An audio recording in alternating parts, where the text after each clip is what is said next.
guys, right now you're looking at my 2019 Ford Ranger.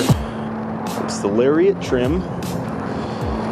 Just over 1,100 kilometers on there. As you can see, it has the FX4 package. And it's sitting on some BFG KO2s. Let me get the size for you. Yeah, 285/60R 18-inch rims. Let me just get the dog here.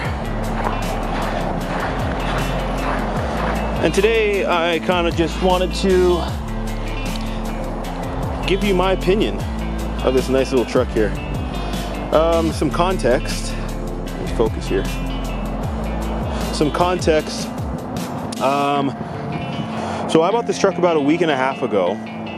I was in the market for a truck. Right now I'm running a 1990 Ford F-150. It's a custom, so 5-speed manual, has a 302 fuel injected. And you know, I bought the truck. If you guys saw on my channel, I actually bought the truck from BC, drove it about, I think it was like 6 hours total back to home. And I've been putting some money to get it up to muster to use it as a daily driver. I got it to a place where I like it, and it's a comfortable ride. It's fun to drive, but I wanted something a bit more reliable, just in case something goes down on that truck. So I got this Ford Ranger. I was in the market for anything really. I was looking at a power wagon, but after consideration, it didn't really suit my needs. I'm coming from a 2016 Tacoma TRD off-road. And then I had a 2012 Gen 1 Raptor, which was amazing. Love that truck. And so here I am with this truck now. And I absolutely love it. So far, that is. It's the 2.3 EcoBoost. We'll start on the outside here. For a truck that's close to that 50,000 mark here in Canada, you would think that there'd be a dampened tailgate. Now, it's not, as you can see there. The other thing is that it's not heavy either. So it's not a big deal. This is nitpicking here. It's really not a big deal at all. As you can see, it's bedlined here. It's very light compared to, say, the 1990 F-150. So I'm not complaining. Don't get me wrong there. But when you look at the competition, like my 2016 Tacoma, it had a dampened tailgate. It's a nice luxury, but it's really not needed, and anyone making a big deal out of that, I don't think it's really warranted. With this vehicle, as long as you have the key fob in your pocket, you just touch right there. Vehicle's locked, all doors. Put your hand in here to open it, and that opens all doors. You can set it to only open the front door in the settings. We're gonna open up back here. I think this is the cleanest part of the truck just because it's winter time, so it's hard to keep the mats nice and clean. But I don't know if you can see that right there. Those little details range right there. It's nice. See here, there's a 110 volt, 150 watts. Let's open that up so you can see what that looks like. Plug. And then there's 2 USB charging plugs as well. Where else should we go here? Oh yes, one other thing. Yeah, we got some running boards. Sorry if I'm all over the place, guys. Forgive the mess over here. Like I said, it's winter time, so it's hard to keep this thing clean. Get this in the back here. The interior is really nice. I do appreciate the interior. It's nothing overly complex. It's nice, simple, everything you really need. I'll show you the dash here in a sec. One thing, another luxury that would be nice is sunroof. A lot of the vehicles now, they have the panoramic sunroof, so it kind of opens up the whole way. Not in here, but again, that's a creature comfort. I really don't mind. Although it would be something that's nice to have. The seats are really nice. You got Ranger right there, kind of like it's embossed in the back, like stamped in the back as well, on the tailgate. And then you got some white stitching. Really nice, comfortable seats. And you got some adjustability, one thing that my Tacoma never had. And now, obviously, it's not a dig at Tacoma. My 2016 Tacoma was a great vehicle. I did enjoy it. Transmission, it was the automatic, so it was a little janky. Didn't really like that. This has a 10-speed transmission, or yeah, the 10-speed transmission. And obviously, the EcoBoost is a turbo engine. Here, I'll go ahead and close the door here. Nice little close. So I got here 1158.4 kilometers. But inside here, it's an interior that I like. I did like the Tacoma interior as well, to be honest with you. You have all your off-road controls here. So there's 2 high, 4 low. And then I believe that's traction management, the TM there, if I remember correctly. They have that stupid auto start and stop. So that button it's pretty much like a on off for the auto stop when you're at like a stop sign, or at a complete stop, your engine will stop to, wow, I'm saying stop a lot. Pretty much, you guys know what that does, the auto start stop. When you're at a stoplight, the engine shuts off. I guess they think it's eco-friendly or whatever the case may be. I really don't mind or care much about it. You have the rear locking diff, traction control, parking sensors. What's this one right here, guys? Put that in the comment. I don't have it off the top of my head, but I'm guessing something to do with trailer. Like maybe the trailer brake, potentially. You have 2 USB ports down there, 2 12-volt sockets right here. Again, this is really nice right here. You got the Ranger embossed right on this plasticky, glossy finish, which is nice. A lot of headroom actually too, which is nice. Let's start this guy up.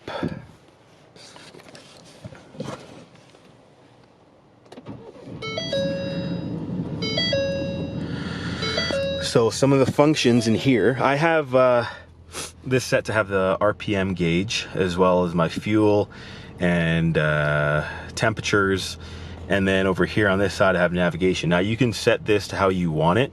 Let's see what my fuel economy is right now. Right now I'm at 13.1 liters per 100 kilometers. That's combined city and highway for, you know, how I'm driving right now. I don't drive this hard by any stretch of the imagination, or by any means I should say. But it's not bad on gas. This is kind of what I was getting with the Tacoma. My Tacoma was also lifted about 2 inches, and it had about the same size wheels on there, which won't really do anything for your miles per gallon or fuel efficiency. So basically the display on the left hand side is controlled by the controls on the left hand side of the steering wheel. So display mode, you can set your gauges pretty much, get rid of the temperatures, only have the fuel, distance to empty, average speed, like I said, 56 kilometers per hour. I don't really beat this thing up. Tire pressure, you can have a digital speedometer in addition to the physical one. And then for off-road, they have the different tilts, like your degrees, side to side, back and front. Probably doing a horrible job explaining this. So that's for display mode. Then you have the trip, fuel economy. So you could have it either in this format or kind of the graph format. Driver assist, there are different settings in there. So this has the adaptive cruise control, which is really nice. I do like it, especially if you're on the highway. Like I do highway commute to work, so it's kind of nice to have that. Basically, the way that it works is that, I'll click it right here. So lane keeping system, and then you'd go on. So you could set this, just focus on this right here. So that is the closest distance. So just say you're driving at 100 kilometers an hour on the highway, and then you're coming up to a vehicle. The car will automatically slow itself down and have a buffer of space. Okay, like a preset buffer of space. You press these buttons right here in order to extend or shorten that buffer of space. So if I want to extend it, I'm going to press this bottom one right here. Now look at the icon. 2, 3, 4, and I think 4 is the most. So this means that you'll, like, if you're going 100 kilometers an hour and then there's a guy in front of you, let's say he indicates and turns left or changes lanes in front of you, your vehicle will automatically slow you down, and depending on what setting between 1 and 4, it will adjust your speed so that you're a certain distance away. Pretty cool. I like it. Again, I only use it on the highway. Otherwise, it's just a good old foot on the pedal. Check that out, surveillance fan. I think that's funny. That's my cell phone. So if people try to connect to me Wi-Fi, it freaks them out. Anyways. So here you have the temperatures, seat warmer settings. You can adjust your seat warmers from the actual screen itself. Audio, you got climate settings. So all of this, you have your phone settings. Apparently if you plug your phone in, then it actually adapts depending on if you have an Apple or an Android. It actually adapts, the interface changes based on the phone that you have plugged in, all that good stuff. And different apps.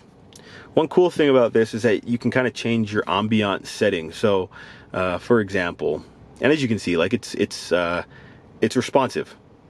So display at nighttime, this is obviously better. I don't know if it's display actually. It might be under general and oh yes, ambient light. So at nighttime, obviously, like when you click on these buttons, depending on what color you want, like you'll have like under lighting under here, under there, under the door handles. Like it's really, really cool. It's a nice touch.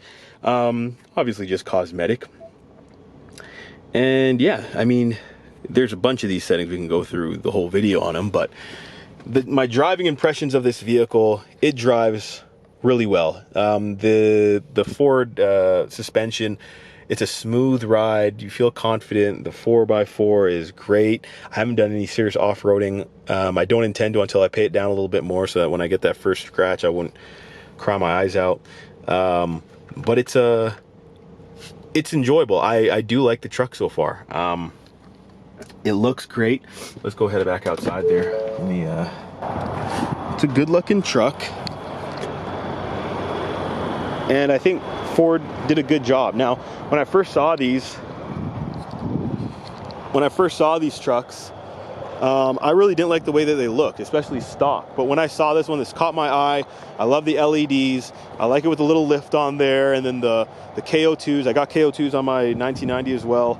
And then with the rims, it really makes it sharp. Looks good with the mud flaps.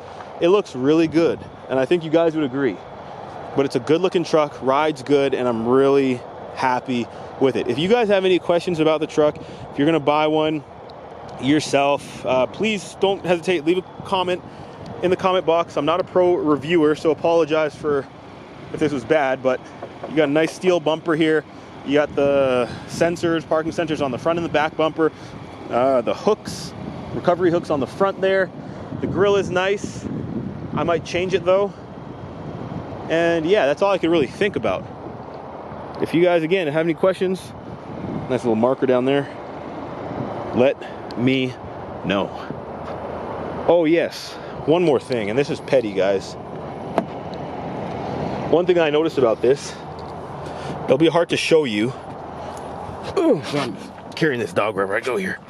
It'll be hard to show you, but in your natural seating position, so here are your controls for the window. In your natural seating position, me as I think a normal sized guy, my hand is, it doesn't really, I guess it's kind of like this. This is what my hand's like right here, right? If I want to change the window settings, I kind of have to tilt my body to obtain these controls. It's not a natural motion. Like I can't just put my hand down and change the controls. I have to literally turn my body to get these. So in that sense, it's a little cramped. Obviously, it's a mid-sized truck. It's no Power Wagon. It's no Raptor. So again, it's nitpicky.